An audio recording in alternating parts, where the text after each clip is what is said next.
наша Войводко, победоносна, ние слугите Твои от зло, избавени,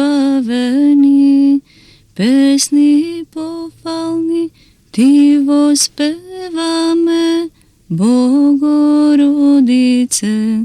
но Ти коя крепост имаш непобедлива, от всекоя беда ослободине, да повикуваме, радувай се, невесто невестна.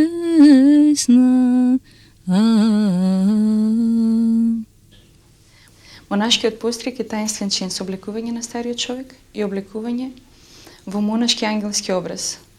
Старецот, при свештениот чин на монашење, принесувајќи го новиот монах како дар на Бога, ја објаснува и символиката на самиот постриг и на монашката облека.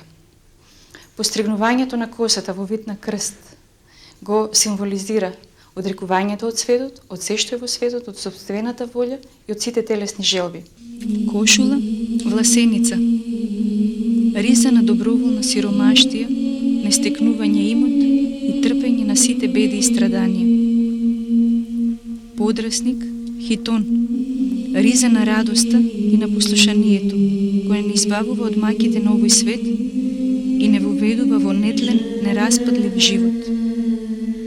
Појас се става во знак на препашување со сила и со вистина за умртвување на телото и за обновување на духот, со постојана подготвеност да се врши Божјата волја.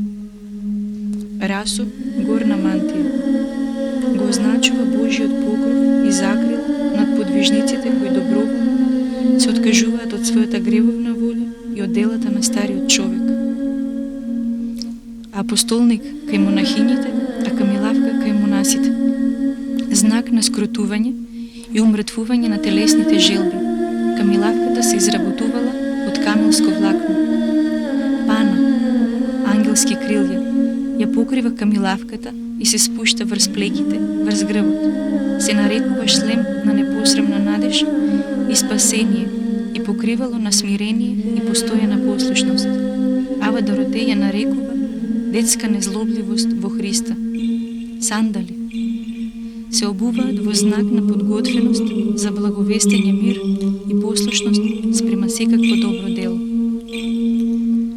Бројаница, духовен меч, Божјо Слово за непрестајна Исусова молитва. Зашто си должен името на Господа Исуса Христа постојано да го имаш во својата уста, во умот и во срцето, секогаш говорејќи: Господи Исусе Христе, помилуј ме. Дрвен крст го символизира одрекувањето од себе, земањето на крстот и тргнувањето по Христа. Запалена свеќа. Со чист и добродетелен живот, монахот станува светлина на светот. На таинствен начин зрачи и тивко ги преобразува луѓето околу себе.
Нашиот личностен однос со Богочовекот Исус Христос секогаш е определен од односот спрема нашиот ближен, кој да е тој.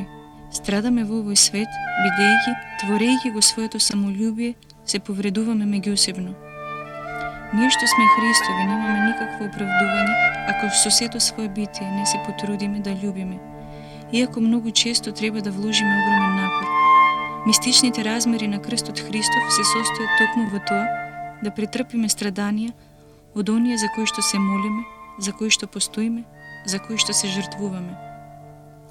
Треба да умреме за самите себе, ако сакаме, причистувајќи се со телото и со крвта Христови, вистински да се причестиме со Синот човечки и во исто време еден со друг, љубејќи до самозаборов и проникнувајќи се благодатно да заживееме како личности, создавајќи притоа благодатна личностна заедница.